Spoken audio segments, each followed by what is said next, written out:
I'm so excited for today because you are going to be publishing your small moment story by uploading all of your pages into Seesaw so I can read your entire story in one place. But before we do that though, I want to teach you that smart first grade readers and writers use checklists to guide their learning. And so this is a rubric that we took a look at earlier last week, and we were able to learn that realistic fiction stories have to follow certain expectations in order to make sure that you told your story across your pages and you have a clear beginning, middle, and end.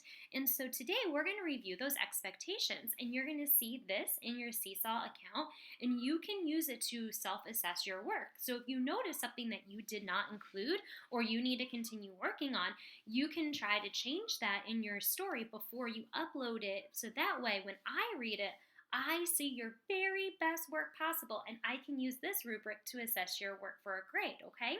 And that's going to allow me to see what we need to keep working on as a class.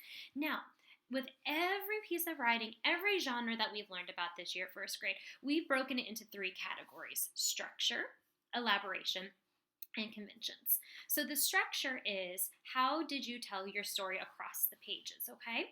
And so our rubric is separated into not yet, developing, and meeting. So we ideally want everyone to be in this meeting category, which means you understand what to do, you get the expectations, you're good to go. Developing means you're almost there, and not yet is you need a lot of work towards this expectation, okay?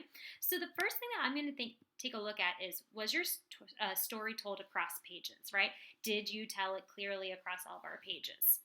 And then does it have a clear problem? So we need one clear problem. Okay, developing would be, it had a problem but it didn't fit, or there's more than one problem, it was a little confusing. So one clear problem. And the story had a clear solution, so a very clear solution to our story. And did you have a clear ending, right? Did you have a clear closing using a lesson, dialogue, action, or feelings, just like we talked about yesterday in our mini lesson? So this is our structure, okay? How is your book made? Now, elaboration is, how did you bring your story to life? How did you grow your ideas across the pages to make it interesting? So the first one is, did you hook the reader on the first page by telling me about the characters and the setting, right? Did you use sounds, dialogues? Did you hook the reader, okay? If you try to hook the reader, developing, and if your story just started, then a 1, okay?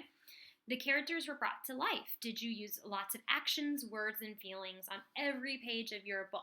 Okay? Not just on one page, but all the pages, they're being brought to life. And your pictures, were they brought to life? Did you use speech bubbles, colors, and details? If you had super detailed pictures with speech bubbles, labels, all of that fun stuff, then you get a meeting. If you had detailed pictures with some speech bubbles, some details, and some labels, you get a developing, okay? Or if you don't have any pictures at all, or just scribbles, or it's really hard to tell, then a 1, okay? Because the pictures can also tell the story as well as what you put in the words. And the last one are my conventions. So what did you do to make your story easy to read? So did you have minimal errors, which means you don't have a lot of mistakes with uppercase letters in the beginning of sentences, finger spaces, and punctuation? And did you try your hardest to spell the best that you can? I know not every word is going to be spelled correctly, but remember, I do expect sight words to be spelled correctly, and words that follow certain spelling patterns that we have learned to start to be spelled correctly, okay? And so these are all things that we've talked about in our mini lessons for realistic fiction stories. So I want you to think about how you can use this today to make any changes to your story you're going to submit to me. So you should sit down in front of your computer where you see this rubric, or print it out so you can look at it, and I want you to read your story page by page and check over each of these like we would do in class with a buddy, like with your writing partner, and make sure that you have done all of these. And when you've made all corrections and you've made your story the best that it can, then you're going to upload all of your pages into Seesaw in order, so that way I can read your story and provide feedback via this rubric, okay, first grade? So I'm really excited to read these stories, and I'm really excited to see you use this rubric to make sure you get your final edits and revisions done. So I will see everyone later, and I can't wait to read your books. Bye, first grade.